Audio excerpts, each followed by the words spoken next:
এই bearing pad এবং metro rail এবং হলো সারা ঢাকা শহরের যে ফ্লাইওভারগুলো আছে, ফ্লাইওভারের যে রক্ষণাবেক্ষণ আছে, এই রক্ষণাবেক্ষণের কোনো অবহেলা আছে কিনা। আমরা জানি গতকালকে যে ট্র্যাজেডি, এই ট্র্যাজেডি আমাদের সকলকেই একটা রক্তক্ষরণ হয়েছে।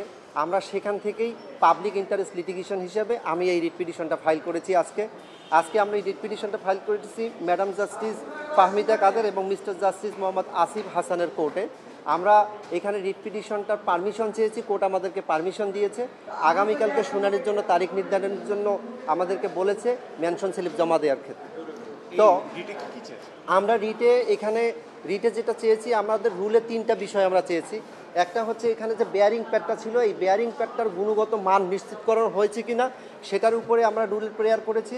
এবং এটার সঙ্গে এই বেয়ারিং প্যাড এবং মেট্রো রেল এবং হলো সারা ঢাকা শহরের যে ফ্লাইওভারগুলো আছে, ফ্লাইওভারের যে রক্ষণাবেক্ষণ আছে, এই রক্ষণাবেক্ষণের কোনো অবহেলা আছে কিনা এবং এই অবহেলাজনিত কারণে এই ঘটনা, এই ট্র্যাজেডি হয়েছে কিনা সেটার উপরে আমরা রুলের প্রেয়ার করেছি।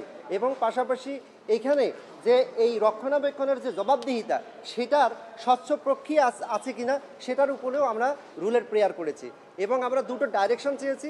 একটা হলো, ইতিপূর্বে আপনারা জেনে থাকবেন 2020 সালে বুয়েট কর্তৃক এই বেয়ারিং প্যাডের যে মান সেটাকে স্পষ্টকরণ করা হয়েছে এবং পরবর্তীতে 2024 সালে এরকম একটা আহতর ঘটনা ঘটে এবং একই জায়গায় সেই ঘটনার পরবর্তীতে একটা প্রুফ কমিটি হয়। সেই কমিটির রিপোর্ট কি আসছে এখনো পর্যন্ত আমরা কেউ জানি না। সেই রিপোর্টটা কোর্টের সামনে সাবমিট করার জন্য আমরা ডাইরেকশন চেয়েছি। এবং আমাদের এই ঘটনা, গতকালকের যে ঘটনা, সেটার সঙ্গে অবহেলা আছে কিনা সেটার উপরে আমরা ডাইরেকশন চেয়েছি।